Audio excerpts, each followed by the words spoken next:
Hello everyone, welcome on in. I'm Crafty Emsy, and today we're doing something really lovely. We're looking at some of my finishes. So if you watched a few of my previous videos, you will have seen this blanket in progress, and I'm very pleased to say that it is now completely finished. I am so happy with the way this came out. I will insert a picture of the full blanket here so you can see in all its glory. It's very big. It's bigger than the flower blanket that I did if you watched some of my previous videos. This is from a company called The Mercery, and this particular blanket is called Tessellation Nation.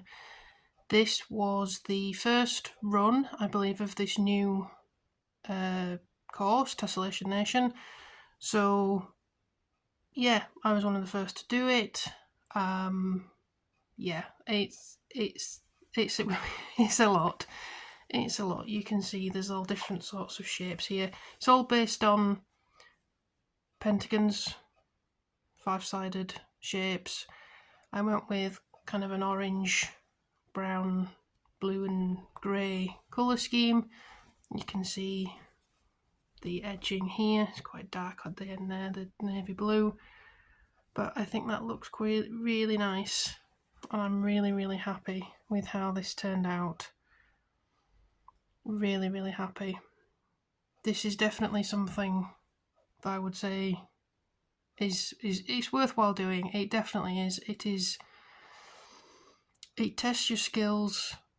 It's challenging, but it's so rewarding at the end when you finish it. Because I mean, look at how beautiful that is. I love these big motifs in the middle there. You can see it better there. These took ages to do, but when you're doing them, it's beautiful to see them coming together, and then you set them in, and it looks, in my opinion, it looks amazing. Maybe you might have different thoughts on my colour scheme. The wool that I say the wool, I didn't use wool. I used acrylic. I bought them from Hobbycraft, I think. I was looking for different colours. I wasn't necessarily trying to spend a lot of money doing this because there's a lot of yarn in here. So yeah, it's just bog standard acrylic. I think it's the crochet hook size I used was a 4 for the most part. I think on the borders I ended up going down to a 3. So yes, I'm really pleased with this. This took me about, I'm trying to think when I started. I think this took me about 6 months all told to get this together. So yeah, I'm really pleased with this blanket. Really am. I think it looks incredible. Everywhere you look, there's different shapes, colours. I really like it. So that's the first one. So then this second finish is a scarf. Now again, I think I showed this previously on a different video, but I've actually finished it now. This is based on out of a Harry Potter knitting magic book. I'll put a picture in here to the book. I'm not a experienced knitter, let's say, so I'm trying to build up my confidence with knitting, to do easier projects first, to get used to the way that I knit. Because I'm left-handed, the wording on this is backwards. It's kind of like a secret reveal. You might be able to sort of see there's something going on here with the stitches. I'll try and get it so you can see a bit better. There, it's not really clear, but it's the wording for the dark spell in Harry Potter. When we look at this other side, hopefully we'll be able to see this a bit better. There you go, yes, you can see that there. So that's the dark mark, I believe. And I've actually worn this scarf out. I've blocked it and worn it out. And it's really soft. It's really cosy. In fact, I think I got a bit too warm wearing it. So to make this scarf, I used this yarn here, so we can see that it's 20% wool. So if we look at the back there, so it's 80% acrylic, 20% wool. Yeah. And again, it feels really soft. It's really squidgy. Yeah, I misread the instructions and bought way too much of this. So I have another one of each of these. They're massive. So please read the instructions, because I can't read the instructions. When it said you needed a certain amount, I thought it meant you needed twice the amount, and you didn't. So yeah, don't do that. Don't make sure you read how much you actually need, otherwise you're going to have way too much left over. But yes, you can see this is a really long scarf. I did the tassels at the end as well. I think they look really nice. Never done that before either, so that was interesting to work out how to do. And yeah, I think overall it looks okay. The edges maybe could have been better, particularly when I was changing over yarn. I didn't always get it right. So yeah, you can see here. So some of these edges are not as neat or as correct as they should be. But again, as I say, I'm learning, and I figured out how to do it better as I went along. You can see there again, it's not quite right there, but that's fine. That's fine. I'm pleased with the end result. Yeah, I think it looks really nice, and as I say, it's really soft and cosy. It's squidgy.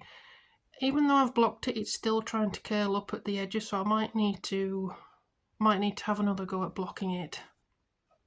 But that's fine. I can set that up. It's no problem.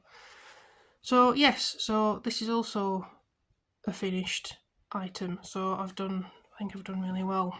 And now we have a secret third finish that I hadn't even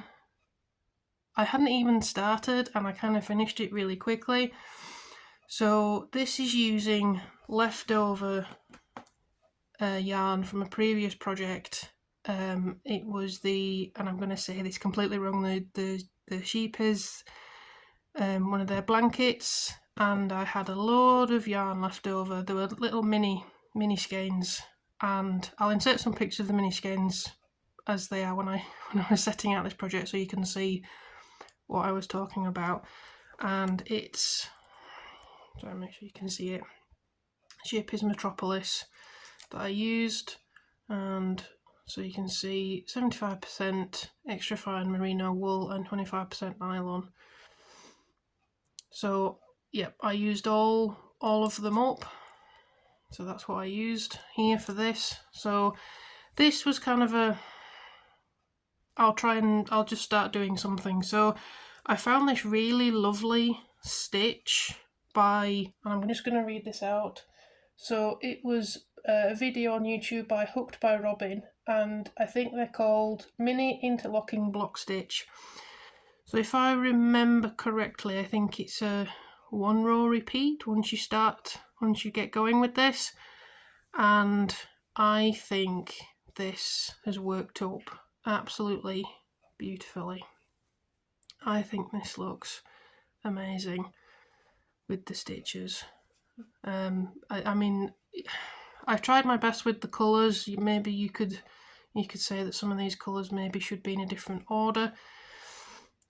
This bit is where I used the big skein of grey wool that I had. So in what these were used for, there was a big blanket, and this grey was the edging around. So I had a lot of this, so I put the big chunk in there.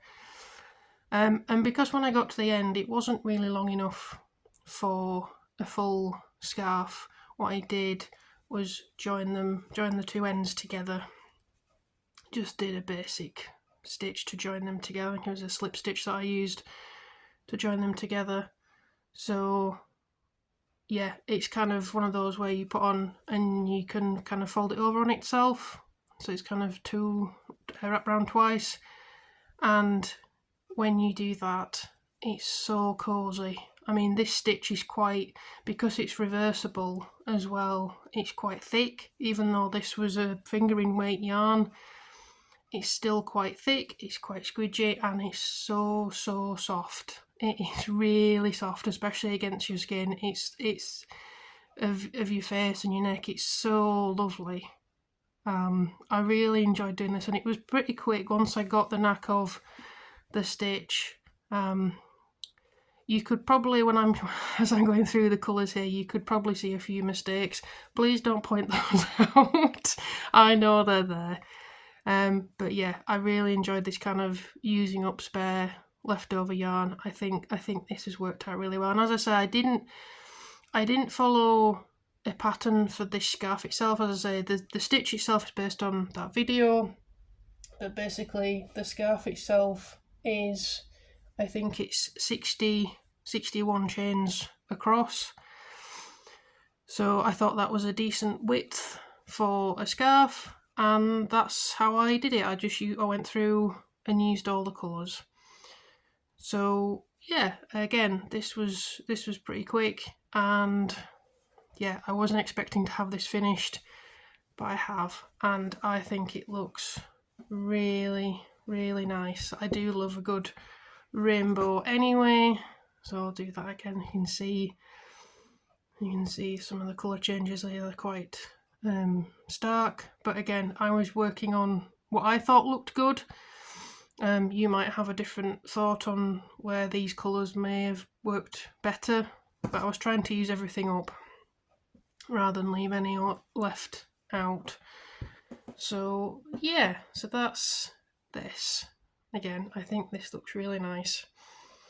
So yeah, so there we are. So 3 finishes, surprise one at the end here. And yes, so I hope you enjoyed that video, and I hope that whatever you're working on, it's turning out lovely. I'm sure it is, and as long as you're having fun with crafting, you're doing it right. Alright, I will see you next time. Bye bye!